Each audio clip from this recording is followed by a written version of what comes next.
Yo, what's good guys, but I'm Fire here back from the video, and today we're going to be hopping into another defensive scheme in Madden 22. Today what we're going to be doing is in the 3-3-5 wide formation. I'm in 4-6 playbook. This is in literally almost all of the good playbooks that you guys are using.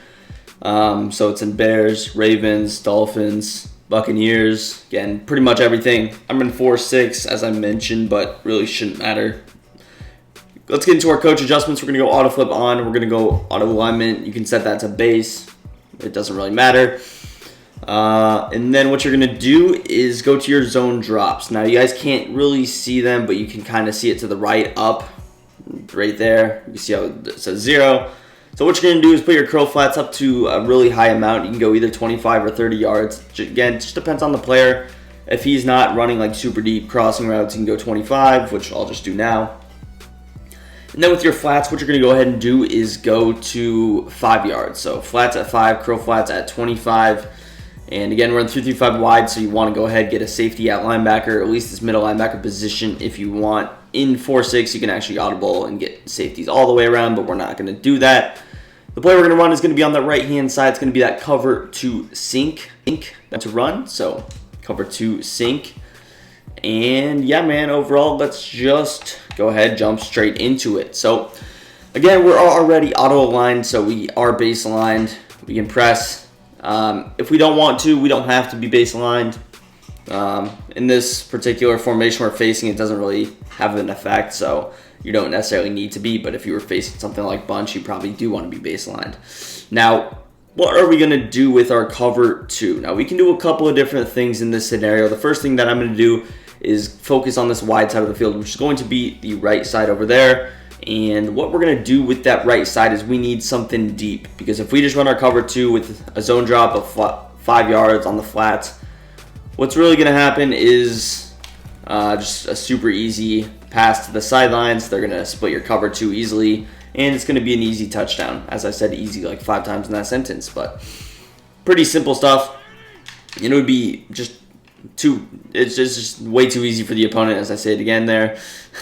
But yeah, so how are we going to plan on taking that away? We need to put in our deep zone, so that's what we're going to use our slot cornerback, Kevin King, in this case for. We're going to put him in a curl flat. I even like to kind of back him off a little bit because he is playing that deep assignment. We need him to get over there. Now, when you are base aligned, again, something that is an issue potentially is with the safeties. They do get down a little bit low, so again, if you don't want to be base aligned, I think they go a little bit higher when you aren't. Now, focusing on the rest of the formation, you can do a couple of different things. Now, generally, we do want to use the safety, but there is still a little bit of a gap in the middle of the field. So if you want to, you can put him in a deep zone and then user Campbell. And then if you want to, you can throw in a little vert hook right here. So this would be a good defense. And again, you're going to use your Campbell, but the assignment that you're actually going to play on that left side is kind of the deep zone. So you're watching any crossers from left to right, and then you can still take away things in the middle of the field, of course, if there's not a crosser. So that's definitely the way I like to play this assignment. You see I can kind of work over here, take away all this short stuff, and then over here, if it's like a super deep crosser like that, you have your deep half over there to make an easy play on it. So that is the way I like to play coverage. I think that's the best overall setup. It really takes away everything deep, in my opinion, and it also makes them think about it. Now, you are rushing 3 people, so you're not going to get the quickest pressure in the world. Realistically, if you wanted to, what you could do is go ahead and leave a blitzing. If you really had to, you could leave him blitzing and then just kind of play your defense like this. Again, I'm playing the curl flat assignment, so I could leave my guy at a blitz or whatever, but again, at the end of the day, we're playing the curl flat assignment. You can shit over the top if you want as well. Again, it shouldn't affect the flats because they're always going to sit at that 5-yard mark, but again, you can sit here, and now you see we get quicker pressure, everything taken away as well, which you love to see, that backside in route taken away by our curl flat. But if you didn't want to use it all the way over there, that's why you put the extra vert hook in that position. So really diverse coverage, in my opinion. Now, if you want to get a little bit of aggressiveness, what can you do? You can do some different things.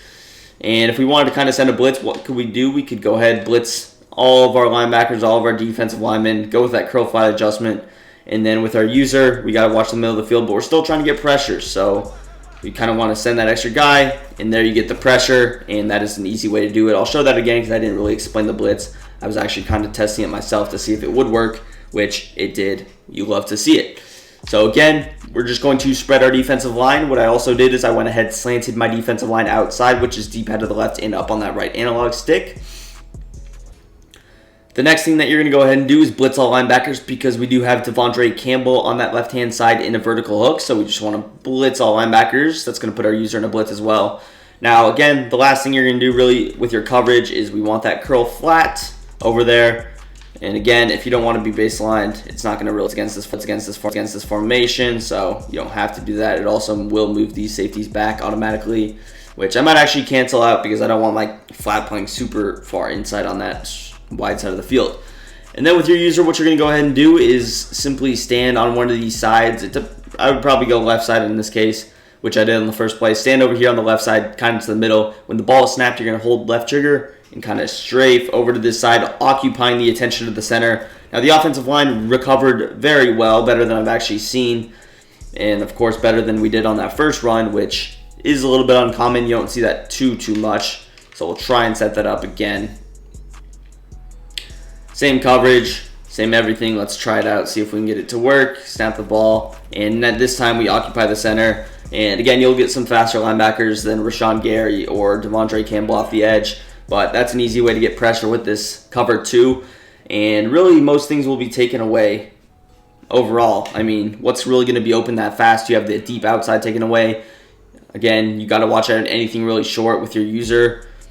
The best thing that they could do in this situation is throw a little quick snap wheel route, which we have a flat on the left if they were to do that, or a quick snap seam, which we can adjust and man people up. Now, so this is going to be the first way to run it. The second way to run it is with a little bit more diversity, and we're actually going to go back into our zone drops because I do want to put the flats a little bit deeper, and we're going to kind of create a whole new defensive scheme. So this time we're actually just kind of go vice versa with the zones. We're going to go flats at 25, curl flats at 5, and then we'll show what we can do in this situation. Now, this is going to be a lot more conservative of defense. You're letting the defense take what they want, and that's perfectly fine to play defense that way. You have deep zone drops, so everything should be taken away, and we're going to play a basic style of coverage. Now, when you're playing this coverage, it is pretty important to have at least some kind of flats. You could go with immediate double Mabel if you want. And then if we're playing double Mabel, I like to put this guy in the middle, and then we're actually just user Rashawn Gary over here, which is, you should be fine. In this stage of the game, you should have good linebackers here, so if you do have to user the linebacker, you have someone quick that can go out there, defend things like this. Now, again, you're rushing 3 people, and in this case, we're getting stonewalled, so you rush 3, you're going to give him more time to pass the ball. It's pretty simple stuff. You can contain if you need to, but that's not my favorite way to run it. We're going to go with a similar style of coverage that we did to the first time, and what we're going to do is go ahead, again, put L1 in a curl flat, so kind of the same thing over here, but what I like to use or do is actually just kind of play this hard flat assignment now. So again, remember we switched our zone drops for the second setup, so I'm actually playing the hard flat now, which is a little bit easier. I don't have to worry about defending something 30 yards down the field and giving up a little flat route to the running back. I can take away the running back route, or I can go up on the tight end, go back down, be able to make a tackle, but again, we're still not giving up the big play, which is important. So again, to be a little bit safe, we can throw Y in a middle third, and then with A, if we needed to, we could man him up on different players. In this case, against the player running, it's best to put him in a vertical hook. But for example, if they're running a play like this, we snap the ball, I see the running back, I go out there, kind of lurk. Now we did get stuck, and again, the linebacker is very slow, but you kind of play this middleman game, and this isn't, in this scenario, it's potentially better to man up that extra linebacker because you see the tight end's kind of sitting there wide open. And again, you rush 3, you're not getting the best pressure. I do think they have a post up. Let me check. Or let me just check from here. Can I not check? I guess. How do you... I swear there's a way to check what abilities they have. For some reason, it's not showing up now. Fantastic. But I think an extra zone that we can actually use is going to be the Bluff Blitz zone. Now, the Bluff Blitz zone, you can... It doesn't work the best from the linebacker position, but you can use it instead of the vertical hook. So if you have things like that middle guy sitting there wide open, you can actually put A in a Bluff Blitz zone, and it should work off a little bit better than. So again, we still want L1 in our curl flat, and this is something that you can do in that first setup as well. Instead of using a vert hook, you can bluff blitz, and now he's going to play a 3-rec hook where he can match onto different things. He goes on A, and you see that's really just taken away. He's almost like in man coverage against him. This time we get the pressure, and you see nothing really open.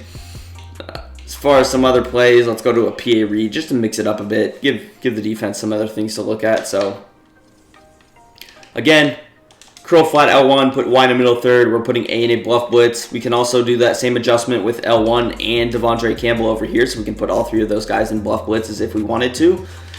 But again, going back to this play, I'm going to go down here, defend these routes, kind of sit on them. And again, if you're just sitting here, he's not going to throw to either of these guys. He's not going to throw to the crosser or to the underneath guy because you haven't a chance to really intercept the ball, especially if you have lurker. You can kind of go down, intercept the ball, and he's going to be scared of your user. He's really trying to throw away from his user. So actually, when you put your user in a flat zone, I think it actually maximizes the potential of your user rather than just defending the middle of the field where you're guarding 1, maybe 2 routes at once. This, you usually will be defending 2 assignments at the same time, and you can actually bait people a lot. They'll see that where your user goes, they'll try and throw it the other way, and then you can come up, make a play on the ball. Show it one more time here. And realistically, if we wanted to, we could flip these zones. So we could throw Devondre in there. We could put Kevin King in the bluff blitz. Kevin King is in the bluff blitz right now, the slot corner. And you could just play your coverage like this. And now you see Kevin King. He's going to lurk back over here, and he's actually going to take away X. So we play that middle of the field ourselves. The in route was taken away, and that's really good defense. So overall, if you guys enjoyed the video, make sure you drop a big thumbs up, subscribe to the channel down below, and peace. I'm out of here.